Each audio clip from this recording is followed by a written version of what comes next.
നമസ്കാരം. മലയാളി വാർത്തയിലേക്ക് സ്വാഗതം. ഇറാന്റെ ഭാഗത്തു നിന്നുള്ള ആണവ ഭീഷണി ഒഴിവാക്കാനാണ് അമേരിക്കയും ഇസ്രായേലും ഇറാനെ സംയുക്തമായി ആക്രമിച്ചത്. ഈ കഴിഞ്ഞ ഫെബ്രുവരി 28-നാണ് ആദ്യ ആക്രമണം നടന്നത്. ആദ്യ ആക്രമണത്തിൽ തന്നെ ഇറാന്റെ പരമോന്നത ആത്മീയ നേതാവ് അയത്തുള്ള ഖമീനി കൊല്ലപ്പെട്ടു. എങ്കിലും ഈ യുദ്ധം അവസാനിക്കാൻ, തങ്ങളുടെ യുദ്ധ ലക്ഷ്യങ്ങൾ നേടാൻ 5 മുതൽ 6 ആഴ്ചകൾ വരെ വേണ്ടിവരും എന്ന് അന്ന് തന്നെ അമേരിക്ക പ്രസ്താവിച്ചിരുന്നു. അമേരിക്കയുടെ പ്രതിരോധ വകുപ്പ് ഇങ്ങനെയുള്ള വിലയിരുത്തലുകളാണ് അന്ന് തന്നെ നടത്തിയിരുന്നത്.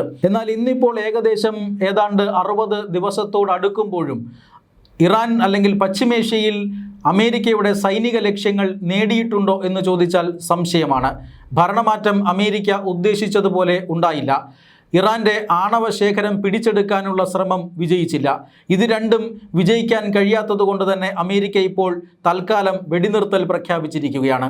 ഏപ്രിൽ 22 വരെയായിരുന്നു വെടിനിർത്തൽ പ്രഖ്യാപിച്ചിരുന്നത്. പിന്നീട് പാകിസ്ഥാന്റെ അഭ്യർത്ഥന മാനിച്ച് ഈ വെടിനിർത്തൽ പിന്നീട് അങ്ങോട്ട് നീട്ടുകയുമായിരുന്നു. എന്തായാലും ഇറാനെ ചർച്ചയ്ക്ക് വരുത്താനുള്ള സമ്മർദ്ദ തന്ത്രങ്ങൾ ഇപ്പോൾ അമേരിക്ക തുടരുന്നു. നിരന്തരമായ ആക്രമണങ്ങൾ കൊണ്ട് പ്രയോജനമില്ല എന്ന് കണ്ടപ്പോഴാണ് ഇറാന്റെ തുറമുഖങ്ങളെ ഉപരോധിച്ചുകൊണ്ട് ഇപ്പോൾ ഇറാനെ അമേരിക്ക സമ്മർദ്ദത്തിലാക്കുന്നത്.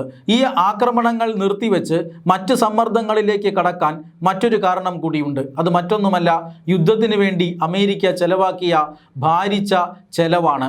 3.29 ലക്ഷം കോടിയോളം രൂപ ഇതുവരെ ഈ ആക്രമണത്തിന് അമേരിക്ക ചെലവഴിച്ചു എന്ന കണക്ക് ഇപ്പോൾ പുറത്തു വരികയാണ്. അതായത് അമേരിക്ക അതിഭീമമായ തുക ചെലവഴിച്ചിരിക്കുന്നു. ആദ്യ 48 മണിക്കൂറുകളിൽ തന്നെ വളരെ ശക്തമായ ആക്രമണമാണ് ഇറാനിൽ അമേരിക്ക നടത്തിയത്. അതുകൊണ്ട് തന്നെ ഇന്നിപ്പോൾ ഈ ആക്രമണം 60-ാം ദിവസത്തിലേക്ക് കടക്കുമ്പോൾ വളരെ വലിയ തുക അമേരിക്കയ്ക്ക് ചെലവായിരിക്കുന്നു. 3.29 ലക്ഷം കോടി എന്നത് ഈ സൈന്യത്തിൻ്റെ ശമ്പളവും മറ്റ് ആനുകൂല്യങ്ങളും ചികിത്സാ ചെലവുകളും ഒഴിവാക്കിയുള്ള തുകയാണ്. അതായത് അതുകൂടി കണക്കാക്കുമ്പോൾ അമേരിക്കയുടെ ഈ യുദ്ധ ചെലവ് വളരെ ഭാരിച്ച ഒരു ചെലവിലേക്ക് പോകും. ഇസ്രായേലും അമേരിക്കയ്ക്കോടൊപ്പം തന്നെ യുദ്ധം നടത്തുന്നുണ്ട്. മാത്രമല്ല ഇറാൻ ഈ ആക്രമണങ്ങൾക്കൊക്കെ പ്രത്യാക്രമണം നടത്തുന്നത് ഗൾഫ് മേഖലകളിലാണ്. Saudi Arabia, UAE, Kuwait, Qatar, Bahrain തുടങ്ങിയ രാജ്യങ്ങളിലേക്കാണ് ഈ ഇറാന്റെ പ്രത്യാക്രമണങ്ങൾ പോകുന്നത്. ഈ ആക്രമണങ്ങൾ തടുക്കാനും തിരിച്ചാക്രമണം നടത്താനുമൊക്കെ ഈ പറയുന്ന രാജ്യങ്ങളും വൻതോതിൽ തുക ചെലവഴിക്കുന്നുണ്ട്.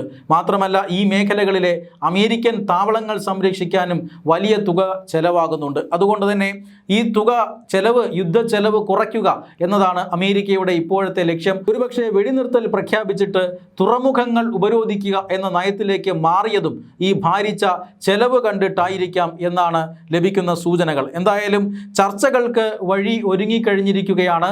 നേരിട്ടല്ല എങ്കിൽ കൂടിയും ഇപ്പോൾ ചർച്ചകൾ നടത്താം എന്ന് ഇറാൻ സമ്മതിച്ചിരിക്കുന്നു. അതായത് അമേരിക്കയുമായി നേരിട്ട് ചർച്ച നടത്തില്ല, പറയാനുള്ളത് പാകിസ്ഥാൻ പ്രതിനിധി സംഘത്തോട് പറയും, പാകിസ്ഥാൻ അത് അമേരിക്കയോട് പറയും. ഏതെങ്കിലും കാര്യത്തിൽ സമവായം ഉണ്ടാകണമെങ്കിൽ ഉണ്ടാകട്ടെ. ഇതാണ് ഇറാന്റെ ഇപ്പോഴത്തെ നിലപാട്. ഉപരോധം പിൻവലിച്ചാൽ മാത്രമേ അമേരിക്കയുമായി നേരിട്ട് ചർച്ച നടത്തൂ എന്നാണ് ഇപ്പോൾ ഇറാൻ പറയുന്നത്. പക്ഷേ ഉപരോധം പിൻവലിക്കാൻ അമേരിക്ക ഒരുക്കമല്ല. എന്തായാലും പാകിസ്ഥാനുമായിട്ടുള്ള ചർച്ചകൾക്കായി ഇറാന്റെ പ്രതിനിധി സംഘം ഇപ്പോൾ ഇസ്ലാമാബാദിൽ എത്തിയിട്ടുണ്ട്. അമേരിക്കൻ പ്രതിനിധി സംഘം ഉടൻ ഇസ്ലാമാബാദിൽ എത്തുമെന്ന് പ്രതീക്ഷിക്കുന്നു. എന്തായാലും ഈ വെടിനിർത്തൽ നീട്ടിയതിന് ശേഷം അമേരിക്ക അല്ലെങ്കിൽ ഇറാൻ പ്രത്യക്ഷത്തിൽ അല്ലെങ്കിൽ കൂടി ചർച്ചയ്ക്ക് തയ്യാറായത് ശുഭസൂചനയാണ്. ഈ ഘട്ടത്തിലാണ് അമേരിക്കയുടെ വമ്പൻ ചെലവുകളെക്കുറിച്ചുള്ള പുതിയ കണക്കുകൾ പുറത്തു വരുന്നതും.